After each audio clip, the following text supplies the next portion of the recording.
Well, thank you, Madam President, Mr. Sadriou, Excellencies, dear colleagues in the Federal Council, ladies and gentlemen. Madam President, we are really delighted to welcome you and your delegation to Switzerland. And I mean, it was just a great welcome that your people gave you on the Parliament Square here. It was really enthusiastic, and this was for you and shows how popular you are and how much love you get from your population. Now, Switzerland was one of the first countries to recognize Kosovo's independence in 2008, and now we have the privilege of hosting the first state visit by a Kosovar head of state in our country. This visit is a testament to the diverse relations that flourish between Switzerland and Kosovo. And it is an opportunity to highlight the promising prospects for the continued exchange between our two countries.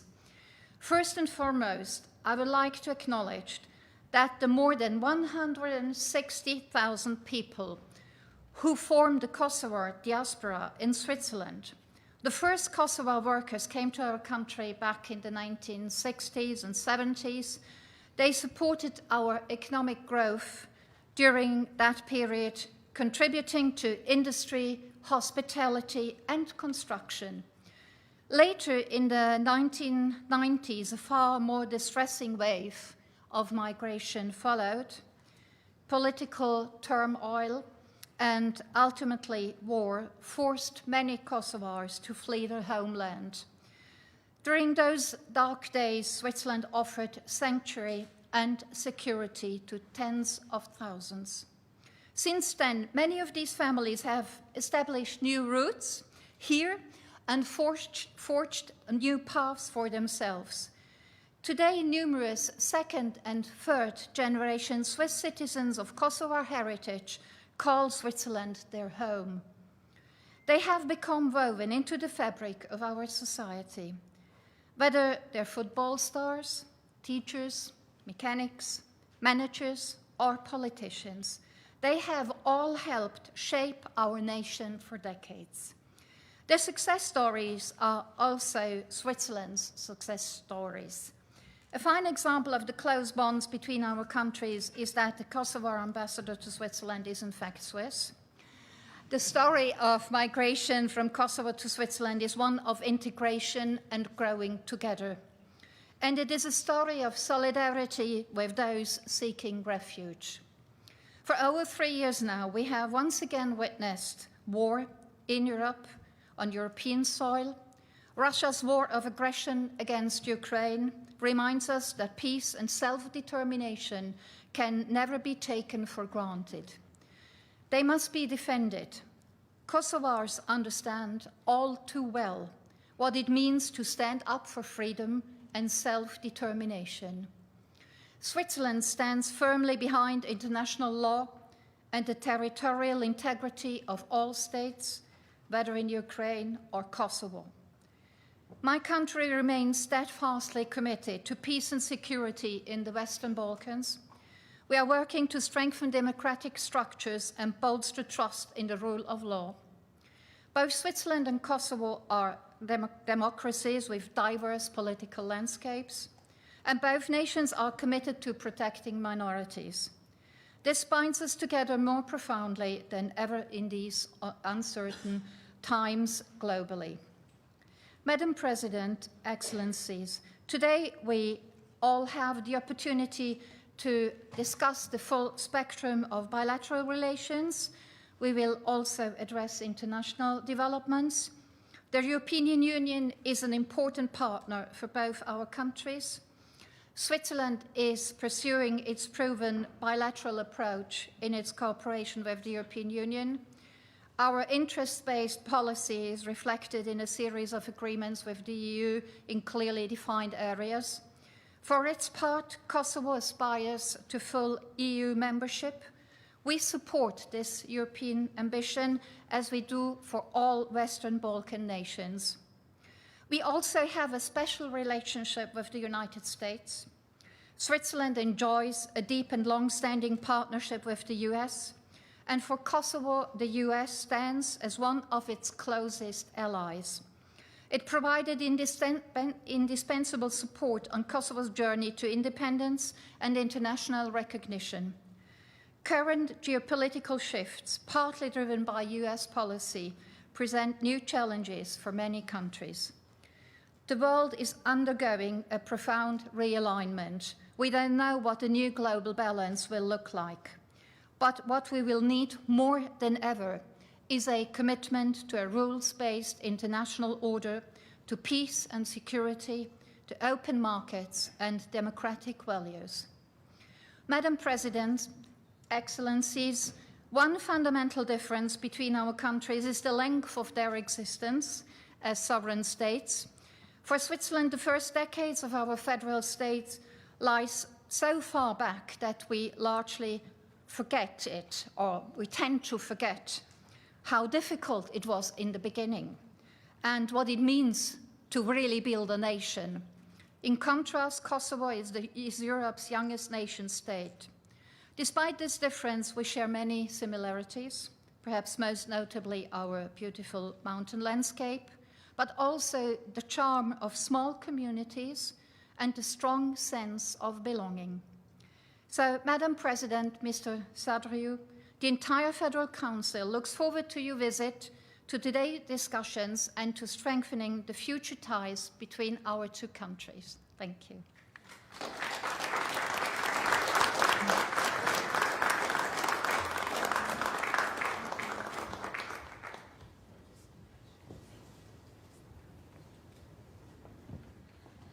Excellencies, ladies and gentlemen, I have now the honor to invite Her Excellency Dr. Vjosa Osmani to deliver her address. Madam President.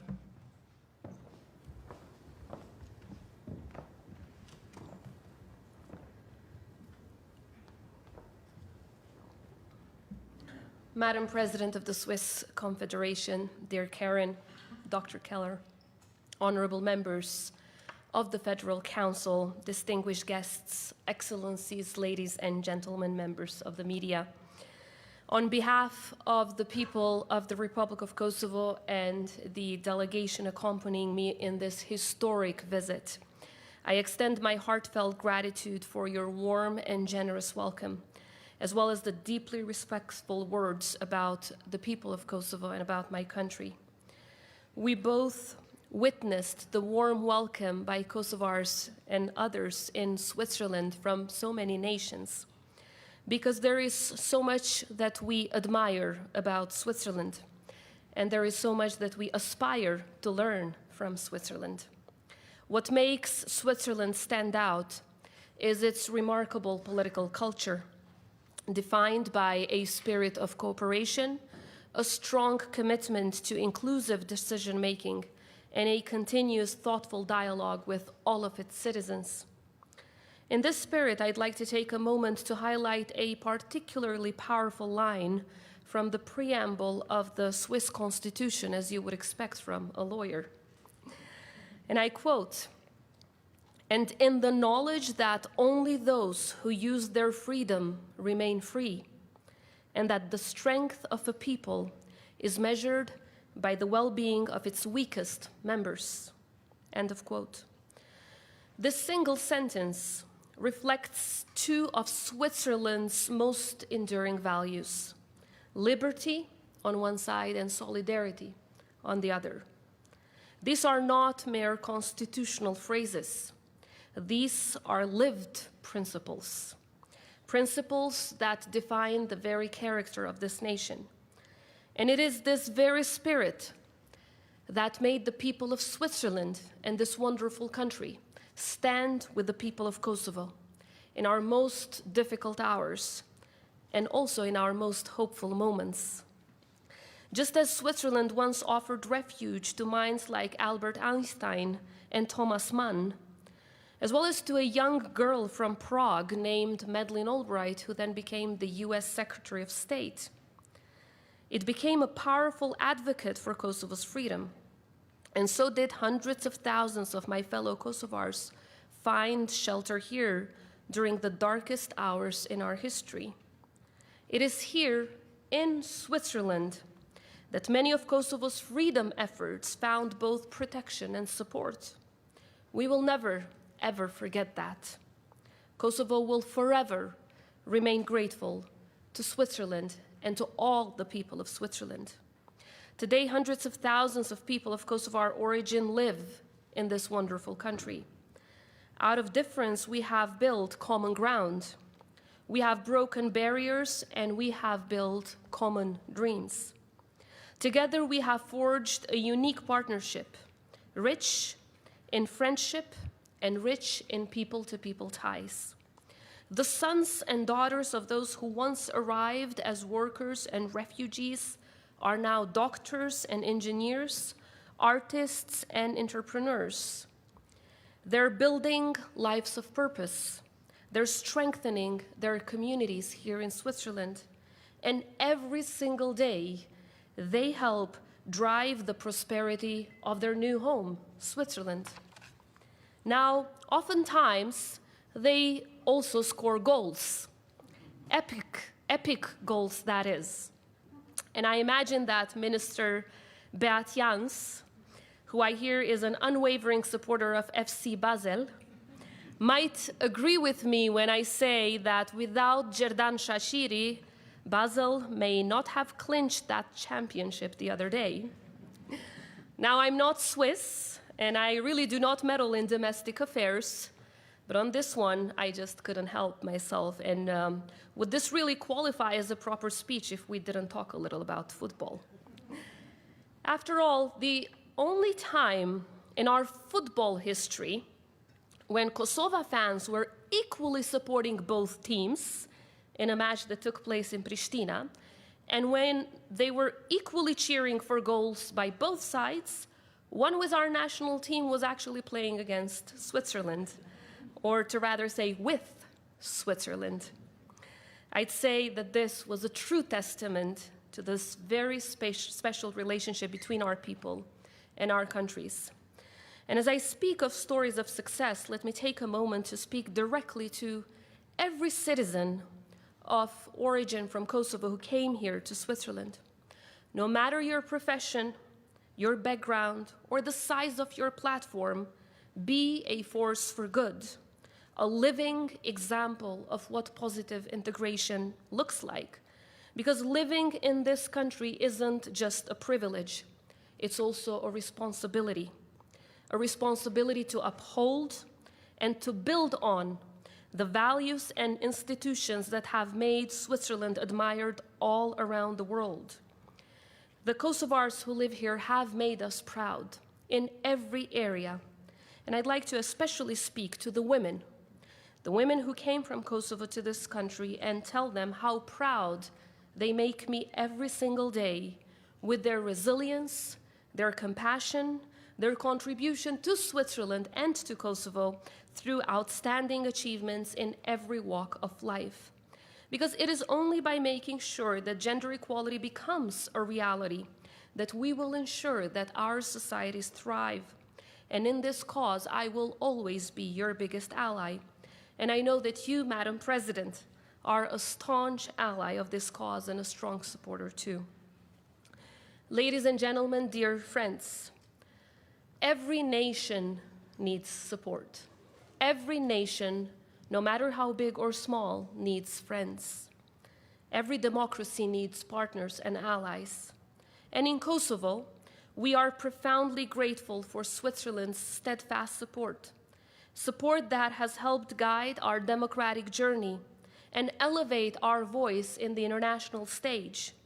Switzerland's voice was clear very, very early on, because when it became the very first country in Europe, through President Kalmire at that time, to openly speak that the only solution that would bring long-term peace and stability to our region is independence, freedom, and self-determination for Kosovo. At that time, it was only Switzerland saying that. But Switzerland did not stop with that. It helped us increase that support, a support that did not end with mere statements. You supported us in our state-building process and in rebuilding our country which rose from the ashes of a horrendous war. Therefore, I want to especially express our gratitude to the men and women of Swisscoi who have served with honor in NATO's peacekeeping mission in Kosovo since 1999. Their presence is so much more than just symbolic. It's a living testament to Switzerland's enduring commitment to peace. Because peace, freedom, democracy, these values do not sustain themselves. They never happen by accident. They require sacrifice. They require continuous effort. They require vigilance. They must be defended, especially in times of uncertainty and aggression, as Europe is facing today. And the values that we share, the values that bind our two countries and our people, can only endure if we stand together. So on this special day, I really look forward to exchanging ideas with Switzerland's leadership, to engaging with visionary business leaders, and also to connecting with the vibrant members of our diaspora who have made this beautiful country their home. Kosovo may be a young republic, but we are a determined one, a functioning, consolidated democracy, open to the world and ready to partner with Switzerland across every field, political, economic, cultural, and yes, even in the football pitch. But more than that, we are here to listen, to learn, to grow from the Swiss experience, because we know that progress doesn't come from pride alone. It comes from humility, from curiosity, and from collaboration.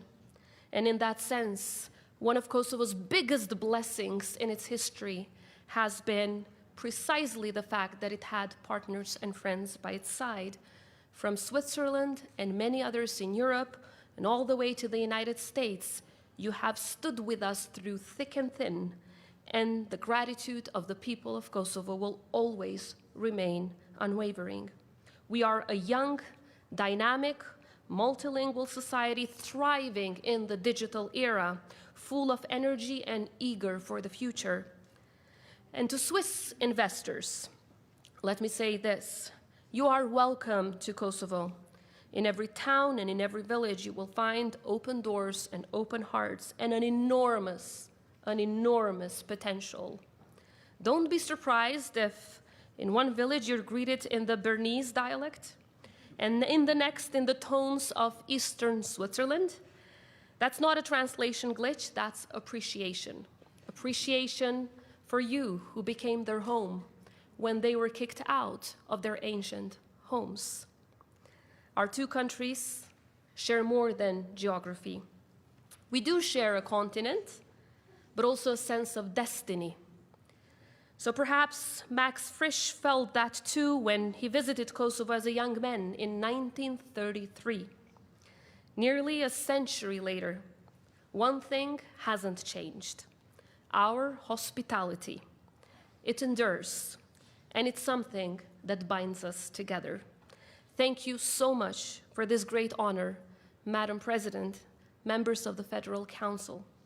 To the people of Switzerland and all of the people of Kosovar and Albanian origin who greeted us today alongside so many others that came from around the world. Above all, thank you for your friendship, a friendship for Kosovo that is going to resist time because it is built on the strongest of values. Thank you so much for having me.